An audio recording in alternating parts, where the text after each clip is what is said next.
વિદ્યાર્થી મિત્રો, આપણે લાસ્ટ વિડિયો લેક્ચરમાં ફ્રુન્ડલીચ અધિશોષણ સમતાપી આ ટોપિકની આપણે ચર્ચા કરી. સમતાપી એટલે કે તાપમાન સમાન હોય અને જુદા જુદા દબાણે અધિશોષણમાં કેવા પ્રકારનો ફેરફાર થાય આવા ટોપિકની આપણે ચર્ચા કરી. આપણે એ પણ ચર્ચા કરી કે ઘન અધિશોષક પર વાયુનું અધિશોષણ કેવી રીતે થાય, કારણ કે દબાણની અસર વાયુમય પદાર્થો માટે લાગુ પાડી શકાય છે. એટલે આપણે જે લાસ્ટ વિડિયો લેક્ચરમાં ચર્ચા કરી એમાં ફ્રુન્ડલીચ અધિશોષણ સમતાપીમાં વાયુનું અધિશોષણ કરાવ્યું સપાટી ઉપર, ઘન પદાર્થની સપાટી ઉપર. શરૂઆતમાં નીચા દબાણે સપાટી ઉપર અધિશોષણ ઝડપથી થાય છે. જેમ જેમ દબાણ વધે છે તેમ સપાટી ભરાતી જશે એટલે અધિશોષણ થોડું ઓછું થશે અને બહુ જ ઊંચા દબાણે, બહુ જ હાઈ પ્રેશરે પછી સપાટી સંપૂર્ણ ઢંકાઈ જશે એટલે વાયુના અણુઓ સપાટી પર અધિશોષણ નહીં કરે. એટલે એવું કહી શકાય કે ઊંચા દબાણે અધિશોષણની ઘટના બિલકુલ અટકી જાય છે. ક્યાં અટકી જાય છે? તો સંપર્ક સપાટી ઉપર. હવે આજે આપણે જે ટોપિકની ચર્ચા કરવાની છે એ ટોપિકનું નામ છે દ્રાવણમાં અધિશોષણ. અધિશોષણનો આ છેલ્લો પ્રશ્ન છે. ટોપિક છે અધિશોષણ અને એનો આજે આ લાસ્ટ ક્વેશ્ચન આપણે ભણી રહ્યા છીએ. હવે દ્રાવણમાં અધિશોષણ એટલે શું? તો પહેલા તો દ્રાવણ કઈ રીતે બને? તો આપણે કોઈ દ્રાવક લઈશું, પ્રવાહી અવસ્થામાં દ્રાવક લઈશું, પાણી. એમાં કોઈ પદાર્થને શું કરીશું? દ્રાવ્ય કરીશું. ઘન પદાર્થને દ્રાવ્ય કરીશું અને શું બનશે બેટા? દ્રાવણ. જેમ કે પાણીમાં ખાંડ ઓગાળીશું તો ખાંડનું દ્રાવણ. તો ખાંડ શું કહેવાય? ઘન પદાર્થ, દ્રાવ્ય. પાણી શું કહેવાય? પ્રવાહી, દ્રાવક. ખાંડનું દ્રાવણ જે બન્યું એ શું કહેવાય? પ્રવાહી દ્રાવણ. તો એમાં જે દ્રાવણ બનાવ્યું એમાં અધિશોષણ કેવી રીતે થાય એની વાત આપણે આજે કરીએ. ઓકે, તો દ્રાવણમાં અધિશોષણ સમજવું હોય તો દ્રાવણમાં અધિશોષણની ઘટનામાં દ્રાવ્ય થયેલા ઘટક કણો જે અંદર ઓગળી ગયેલા હોય બેટા, એ દ્રાવ્ય થયેલા ઘટક કણો ઘન અધિશોષકની સપાટી પર અધિશોષિત થાય છે, જેને દ્રાવણમાં અધિશોષણ થયું કહેવાય. શું લખ્યું બેટા? જો કે તમે જે દ્રાવણ બનાવશો તો એ દ્રાવણમાં જે ઓગળી ગયેલા ઘટક કણો છે, દ્રાવ્ય થઈ ગયેલા, એ દ્રાવ્ય થઈ ગયેલા ઘટક કણો અંદર તમે કોઈ ઘન અધિશોષક નાખશો, જેમ કે ચારકોલ, તો ચારકોલની સપાટી ઉપર એ દ્રાવ્ય થયેલા ઘટક કણો આવશે અને શું કરશે બેટા? અધિશોષણ કરશે. આપણે ઉદાહરણ આપીએ. દાખલા તરીકે આપણે 1 મોલર એસિટિક એસિડનું જલીય દ્રાવણ બનાવેલું છે. 1 મોલર એસિટિક એસિડનું સૂત્ર શું થાય બેટા? CH3COOH. તો 1 મોલર એસિટિક એસિડનું જલીય દ્રાવણ, આનો મતલબ શું થાય કે 1 લિટર દ્રાવણમાં 1 મોલ એસિટિક એસિડ દ્રાવ્ય થયેલ છે. 1 મોલર એટલે કેટલા મોલ? 1 મોલ. 1 મોલ એટલે કેટલું વજન? એના આણ્વીય દળ જેટલું વજન. એસિટિક એસિડનો અણુભાર કેટલો છે 60. તો 1 લિટરમાં 60 ગ્રામ એસિટિક એસિડ નાખશો તો એ દ્રાવણ કેટલું 1 મોલ કહેવાય અને એના પરથી શું મળે 1 મોલર. હવે ધારો કે આપણે આ એક પાત્રની અંદર એસિટિક એસિડનું જલીય દ્રાવણ બનાવ્યું છે જેમાં આ એસિટિક એસિડના દ્રાવ્ય થયેલા કણો છે. બરાબર છે. આ જે છે ને એ 1 મોલ CH3COOH જે છે એના દ્રાવ્ય થયેલા કણો છે. બરાબર. હવે આની અંદર આપણે સક્રિયકૃત ચારકોલ ઉમેરવામાં આવે છે. શું ઉમેરવામાં? સક્રિયકૃત ચારકોલ. કોલસાનો ભૂકો કરી નાખો ને સક્રિયકૃત ચારકોલનો ભૂકો તો એ ચાલશે ચોક્કસ વજનનો. તો ચોક્કસ વજનનો સક્રિયકૃત ચારકોલ આમાં ઉમેરવામાં આવ્યો. બરાબર છે. તો આની અંદર આ સક્રિયકૃત શું છે બેટા? ચારકોલ છે. સક્રિયકૃત ચારકોલ જે શું કામ કરે છે? અધિશોષક છે પોતે. જે પોતે શું છે બેટા? અધિશોષક. એની સપાટી કેવી હોય? છિદ્રાળુ.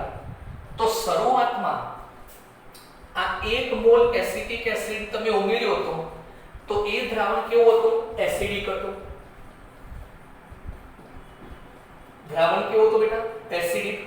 ધારો કે આની pH 5 હતી. ધારો કે શરૂઆતમાં pH કેટલી છે? 5. તમને ખબર હશે 7 કરતા જેમ જેમ પાછળ જઈશું 6 5 4 3 એમ એસિડિકતા વધે, pH ઘટે એમ એસિડિકતા વધે. કેમ? 7 કરતા ઓછો એમ એસિડિક કહેવાય. તો pH બરાબર 5 એટલે કયું દ્રાવણ છે? એસિડિક. હવે તમે સક્રિયકૃત ચારકોલ નાખ્યો. હવે તમે થોડા સમય પછી અવલોકન કરો તો એ વખતે શું જોવા મળશે? તો આ જે એસિટિક એસિડના દ્રાવ્ય થયેલા કણો છે ને એ આ સપાટી ઉપર શું કરશે બેટા? દ્રાવ્ય થયેલા કણો એસિટિક એસિડના આ દ્રાવ્ય થયેલા પાર્ટિકલ્સ એ હવે દ્રાવણમાં નહીં હોય પણ ચારકોલની સપાટી ઉપર અધિશોષિત થઈ જશે. એટલે દ્રાવણમાં એસિટિક એસિડમાં જે દ્રાવ્ય થયેલા કણો હતા એ હવે કેવા થઈ ગયા? ઓછા થઈ ગયા. તો શું જોવા મળશે?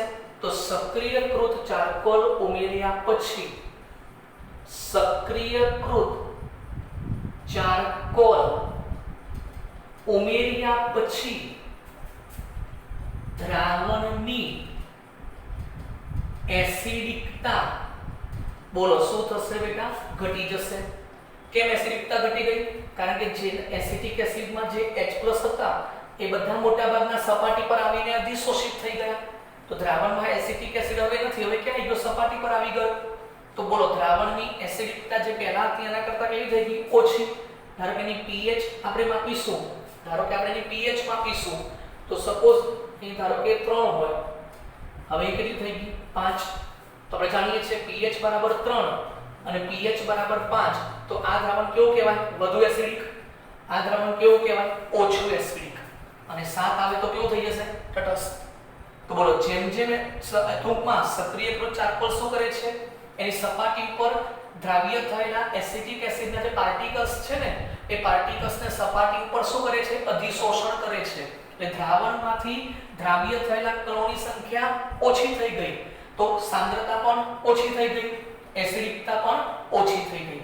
તો ચારકોલ ઉમેર્યા પછી એવું કહી શકાય કે દ્રાવણની સાંદ્રતા શું થાય છે?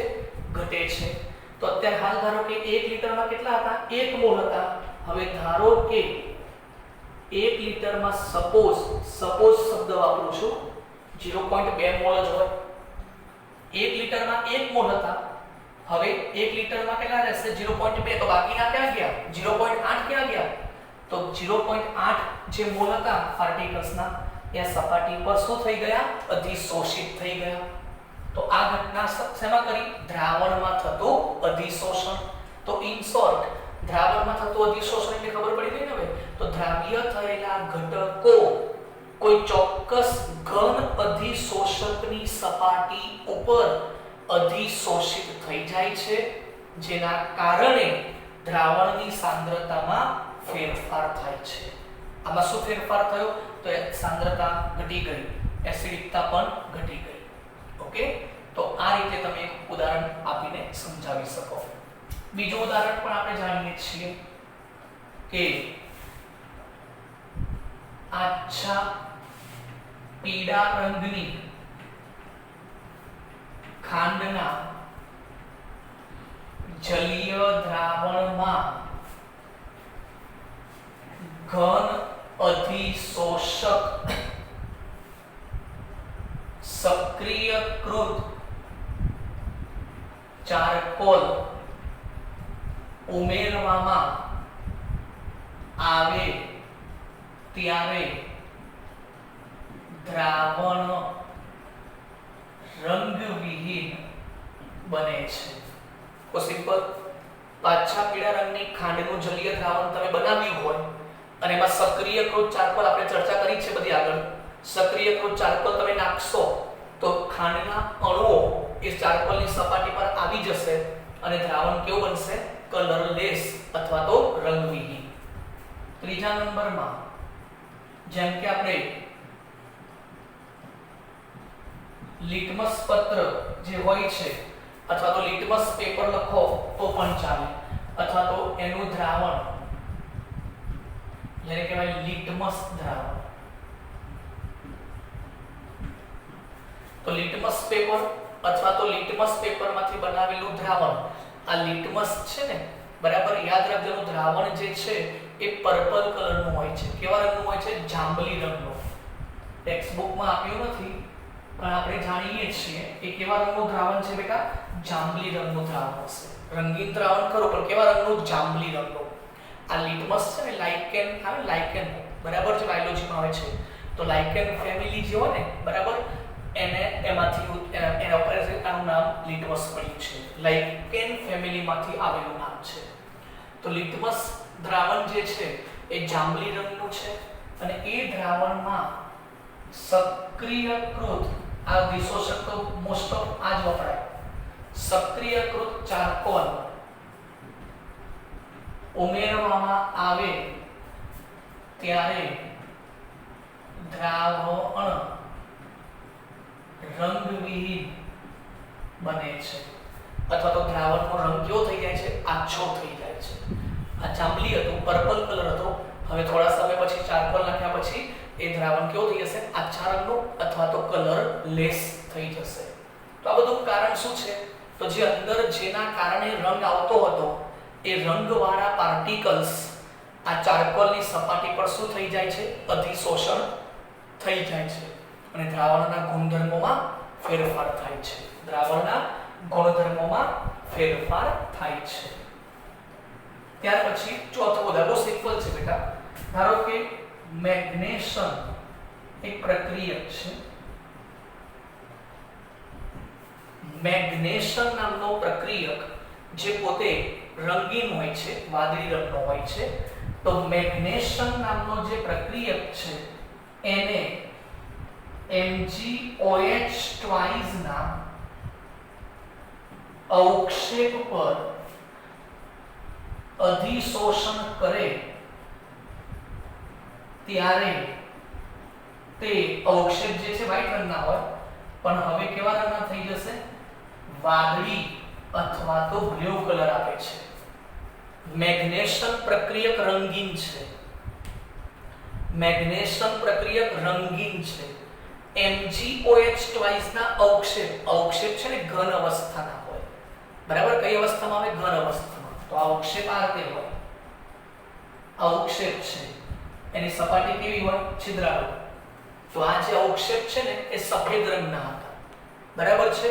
હવે તમે એના અંદર મેગ્નેશિયમ નામનો પ્રક્રિયક નાખ્યો. હવે પ્રક્રિયક કેવાનો? તો બ્લુ કલરનો.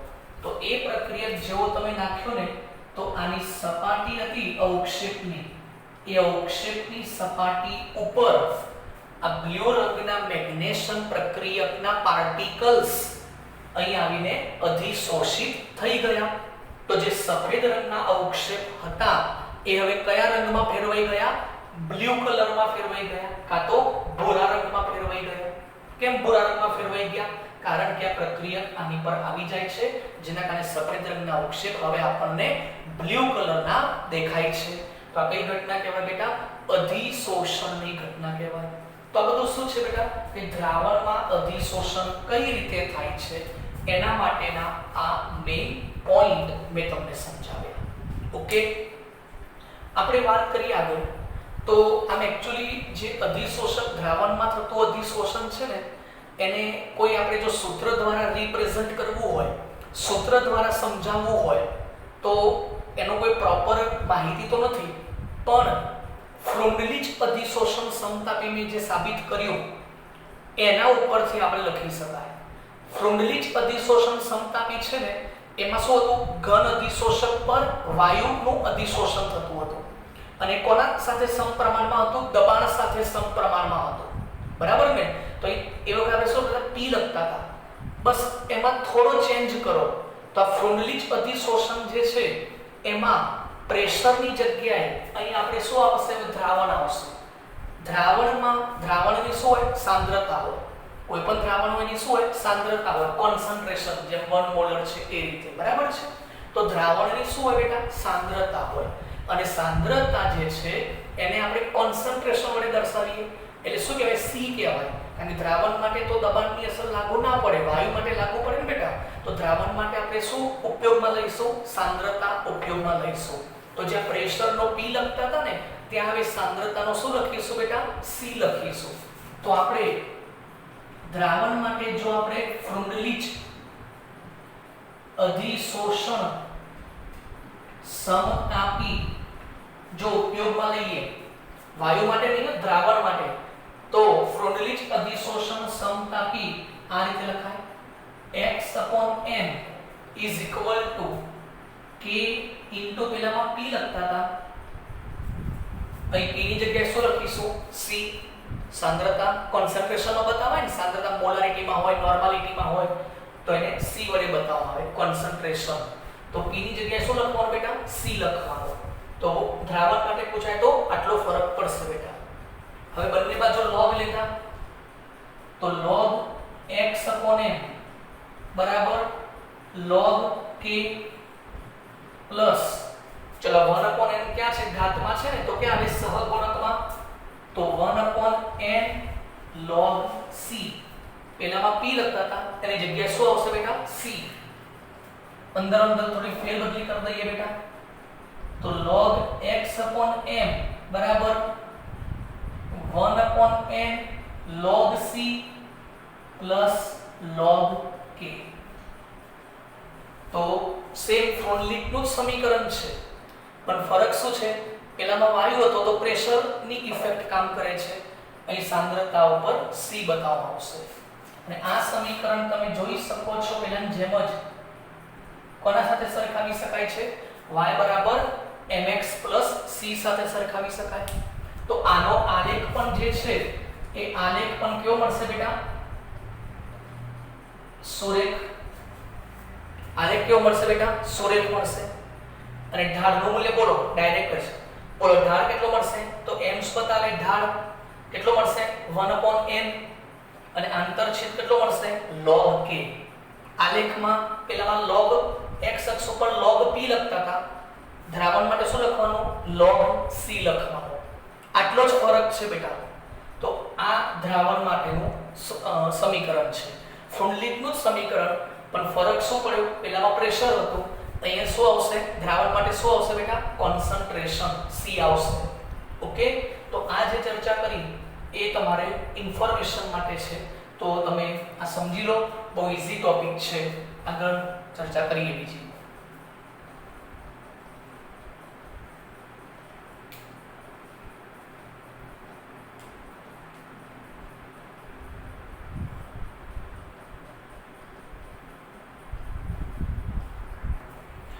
ચલો હવે આપણે ખ્યાલ આવી ગયો ને આની અંદર. હવે આમાં જે આ પ્રયોગ બધા થયા તેમાં ઓબ્ઝર્વેશન, અવલોકનો કયા કયા જોવા મળ્યા? બહુ સિમ્પલ જ છે. તો પહેલું એવું અવલોકન જોવા મળ્યું કે જેમ જેમ દ્રાવણમાં તાપમાન વધે તેમ તેમ અધિશોષણની માત્રા ચલાવી તું x/n ઘટે।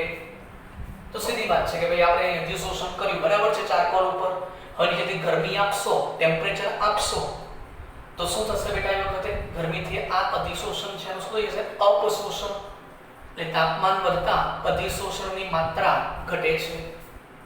નંબર 2 સંપર્ક સપાટીનું ક્ષેત્રફળ જેટલું વધારે હશે તેમ અધિશોષણની માત્રા પણ વધારે હશે। જેટલો સરફેસ એરિયા વધારે એટલું સપાટી પર અધિશોષણ કેવું થશે વધારે થશે। બહુ સિમ્પલ જ છે।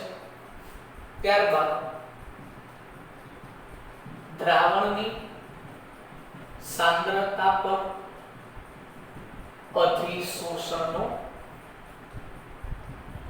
આધાર છે। જેટલી સાંદ્રતા વધારે હશે, દ્રાવણની સાંદ્રતા જેટલી વધારે હશે એટલા દ્રાવ્યના કણો પણ વધારે હશે, અને જેટલા દ્રાવ્યના કણો વધારે હશે એટલું સપાટી પર અધિશોષણ પણ વધારે થશે। તો સાંદ્રતા જેટલી વધારે એટલું અધિશોષણ વધારે, અને સાંદ્રતા જો ઓછી હોય તો અધિશોષણ પણ ઓછું થાય, કારણ કે સાંદ્રતા ઓછી ક્યારે હશે જ્યારે દ્રાવ્ય થયેલા કણો ઓછા હશે। હવે દ્રાવ્ય થયેલા કણો જ ઓછા છે તો સપાટી પર અધિશોષણ પણ કેવું થશે ઓછું થશે।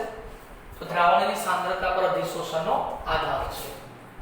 પછી અધિશોષક અને અધિશોષિતના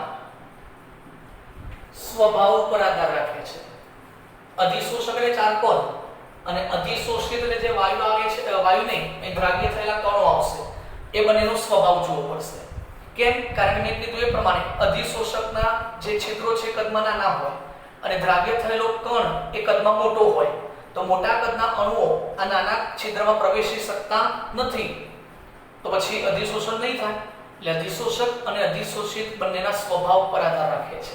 ઓકે, તો આ જે છે એના ઓબ્ઝર્વેશન છે, અવલોકનો છે। ક્લિયર? એક ઉદાહરણ ફરીથી તમને આપી દઉં કે શરૂઆતમાં એસિટિક એસિડની આપણે જુદા જુદા સાંદ્રતાવાળા એસિટિક એસિડના દ્રાવણો બનાવીએ, જુદી જુદી સાંદ્રતાવાળા એસિટિક એસિડના દ્રાવણો બનાવ્યા, બરાબર છે। હવે એમાં તમે ચોક્કસ વજન ધરાવતો ચારકોલનો ભૂકો નાખ્યો અથવા તો ઘન અધિશોષક ચારકોલ નાખ્યો સરખો જથ્થો બધામાં, તો થોડા સમય પછી અવલોકન કરતા શું જોવા મળશે કે દરેકની સાંદ્રતા અલગ અલગ થઈ જશે। કેમ? કારણ કે સપાટી પર શું થશે અધિશોષણ, તો સાંદ્રતામાં શું થશે ઘટાડો થશે।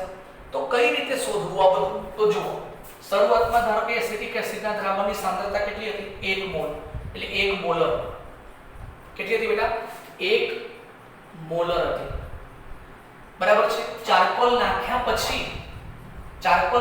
પછી તો આ શરૂઆતની સાંદ્રતા, હવે ચારકોલ નાખ્યા પછી આ દ્રાવણ જે છે દ્રાવણ, ધારો કે આ દ્રાવણની સાંદ્રતા ચારકોલ નાખ્યા પછી ફરીથી આપણે સાંદ્રતા માપીને તો ધારો કે સાંદ્રતા આવી 0.6 મોલર, તો શરૂઆતની સાંદ્રતા કેટલી દ્રાવણની 1 મોલર, ચારકોલ નાખ્યા પછી દ્રાવણની સાંદ્રતા કેટલી આવી 0.6 મોલર, તો શરૂઆતની આટલી, અંતિમ આટલી, તો બાકીની ક્યાં ગઈ?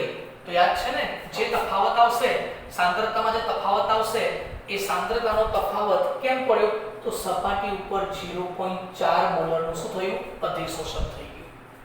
એનો મતલબ આપણે અધિશોષણ કેટલું થયું એ પણ જાણી શકાય। કઈ રીતે? શરૂઆતની સાંદ્રતા અને અંતિમ સાંદ્રતા એના તફાવત ઉપરથી બાકીની સાંદ્રતા ક્યાં ગઈ? તો બાકીની સાંદ્રતાના અણુઓ જે છે પાર્ટિકલ્સ એ આ સપાટી ઉપર શું થઈ જાય છે અધિશોષણ થઈ ગયા છે। તો અધિશોષણની માત્રા આ રીતે તફાવત ઉપરથી પણ નક્કી કરી શકાય છે। ઓકે, તો બહુ ઈઝી ટોપિક છે, બહુ સહેલો પ્રશ્ન છે। અધિશોષણ દ્રાવણમાં કેવી રીતે થાય છે આ એનો પ્રશ્ન પૂરો થયો।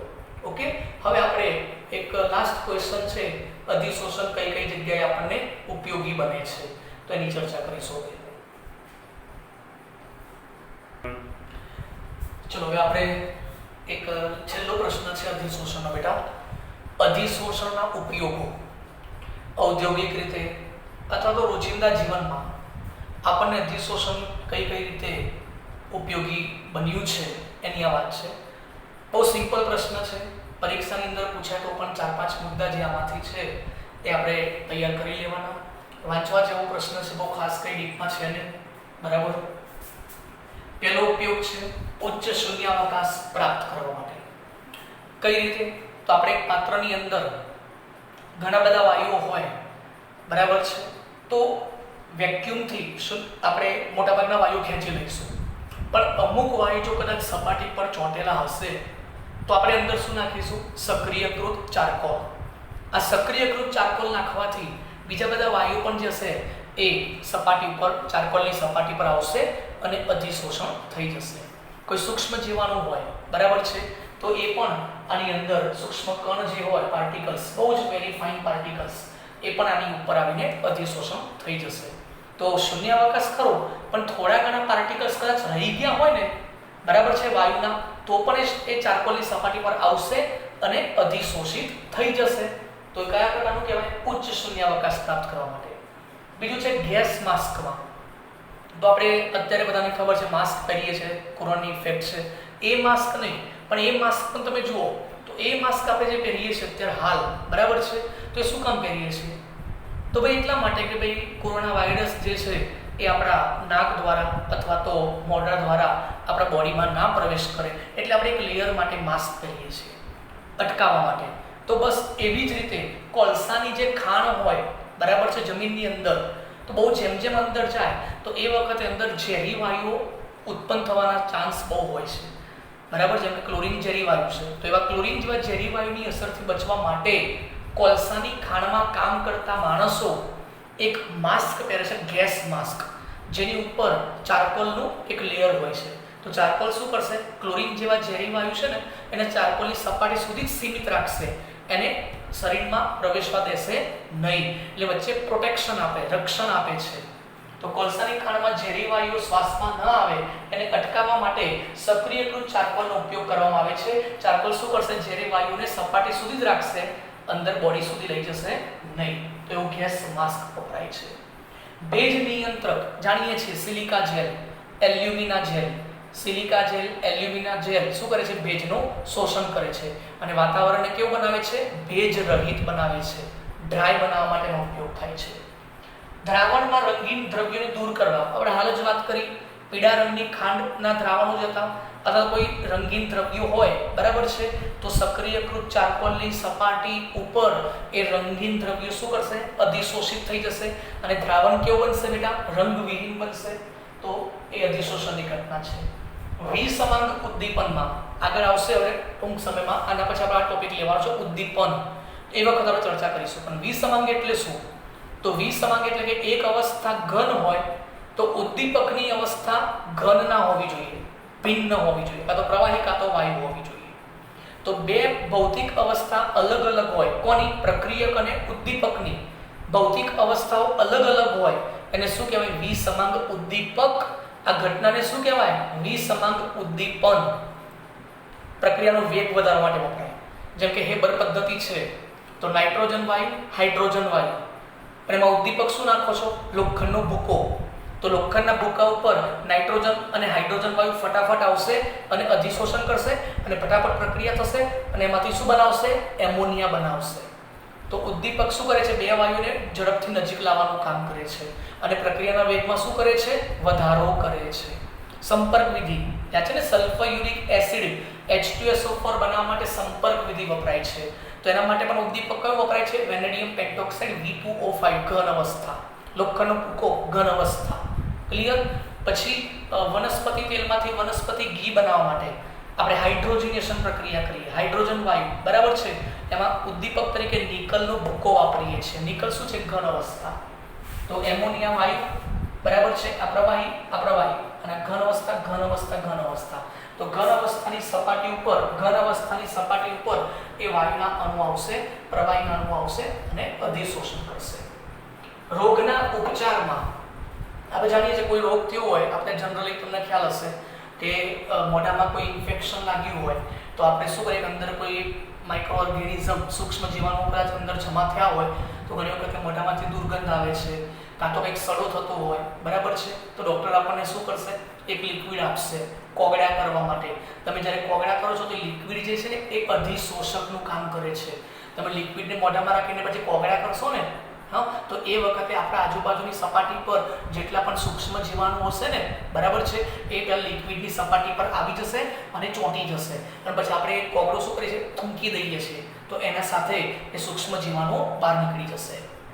આપણે કોઈ દવા ગળીએ છીએ તો દવાની સપાટી પર શું કરે છે, એ સૂક્ષ્મ જીવાણુ અધિશોષણ થાય છે અને પછી સૂક્ષ્મ જીવાણુ નાશ પામે છે, બરાબર છે.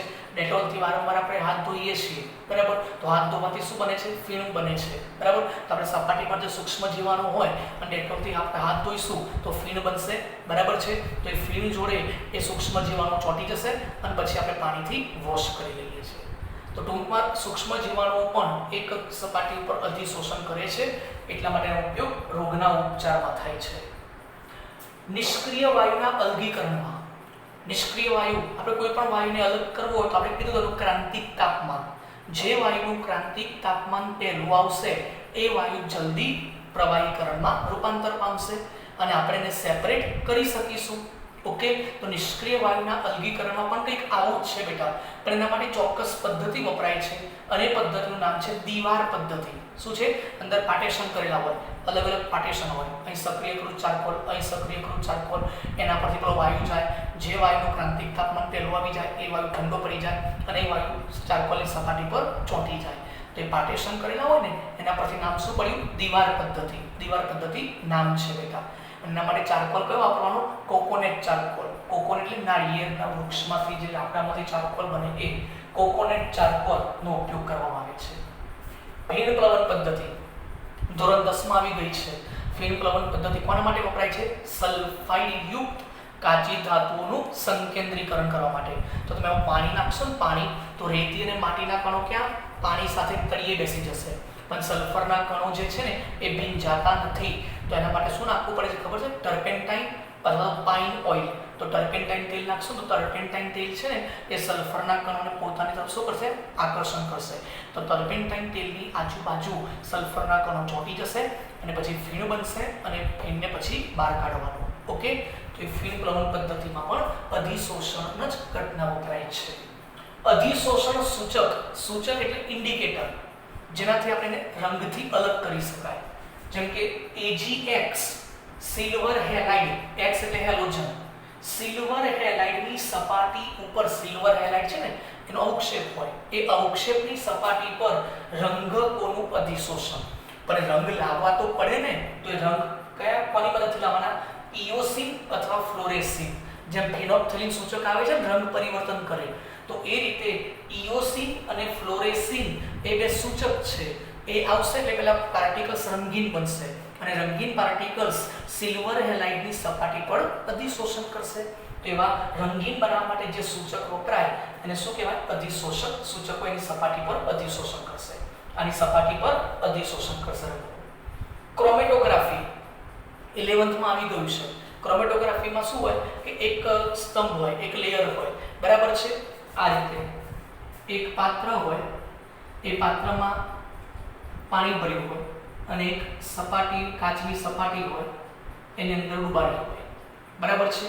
એની પર પેપર મૂક્યું હોય, પેપર હોય, પેપર, બરાબર છે. હવે આની પર ધારો કે અહીં બે રંગ ભેગા થઈ ગયા છે, બે અલગ અલગ રંગ ભેગા થઈ ગયા હોય, બે રંગ ભેગા થઈ ગયા છે, એક બ્લુ છે અને એક બ્લેક છે ધારો કે. તો પાણીની સપાટી આ ફિલ્ટર પેપર ઉપર જશે, પેપર ઉપર જશે, જેના કારણે અધિશોષણ સ્પ્રેડ થશે. તો આ કાળો રંગ આટલો ફેલાય છે અને વાદળી રંગ આટલો ફેલાય છે. તેના પરથી ખબર પડશે કે આ મિશ્રણમાં હજી બીજા રંગો ભેગા થાય તો દરેક રંગને સેપરેટ કરે. તો આ પેપર ક્રોમેટોગ્રાફી કહેવાય. શું કહેવાય, પેપરનો ઉપયોગ કરો તો પેપર ક્રોમેટોગ્રાફી, સ્તંભનો ઉપયોગ કરો તો સ્તંભ ક્રોમેટોગ્રાફી. તો અલગ અલગ રંગ જે છે એને અલગ કરવા માટે ધન આયન હોય, ઋણ આયન હોય, ગમે તે રંગના આયન હોય, તો એને સેપરેટ કરવા માટે કઈ પદ્ધતિ વપરાય છે, ક્રોમેટોગ્રાફી. આગળ આવશે એટલે હું તમને કહીશ, આગળના ચેપ્ટરમાં આવશે એટલે હું તમને ડિટેલ્સ ઇન્ફોર્મેશન આપીશ. પણ એટલું ખાલી યાદ રાખજો, ક્રોમેટોગ્રાફીનું કામ ધન આયન, ઋણ આયન, એમિનો એસિડ બરાબર છે, કાર્બનિક ઘટકો એને અલગ કરવા માટે થાય છે. અને આ પ્રકારની ઘટનાનો પેપર ઉપર કરો તો પેપર ક્રોમેટોગ્રાફી, કોઈ સ્તંભ બનાવો કાચનો બ્યુરેટ જેવું લો બરાબર, અને એની અંદર ટુકડા ભરો ઘન અવસ્થાના, તો એ સ્તંભ ક્રોમેટોગ્રાફી. આ રીતે સ્તંભ બનશે, આ રીતે હોય ને બરાબર, તો આમ સ્તંભ બને, અલગ અલગ રંગના શું બનશે? સ્તંભ બનશે. તો અલગ અલગ રંગના જો સ્તંભ બને લેયર, તો એને શું કહેવાય? સ્તંભ ક્રોમેટોગ્રાફી. પેપર ઉપર કરો તો પેપર ક્રોમેટોગ્રાફી. એ રીતે તો ક્રોમેટોગ્રાફીનું કામ છે, એમાં પણ અધિશોષણની જ ઘટના સમાયેલી છે બેટા. ઓકે, તો બહુ સિમ્પલ છે, બહુ કંઈ ખાસ હતું નહીં, ખાલી એક વખત વાંચી નાખવાનું છે, બીજું કંઈ છે નહીં આમાં. તો અધિશોષણના ઉપયોગો જે છે એ આપણા પૂરા થાય છે. ટૂંકમાં આખો અધિશોષણનો ટોપિક આપણો આજે પૂરો થઈ ગયો બેટા. તમારે આ કમ્પ્લીટ તૈયાર કરી લેવાનો છે. હવે આપણે નવો ટોપિક આવશે ઉદ્દીપન. ઉદ્દીપન એના વિશે ચર્ચા કરવાની છે, જે આપણે નેક્સ્ટ વિડિયો લેક્ચરમાં આવે એની ચર્ચા કરીશું. Okay, thank you.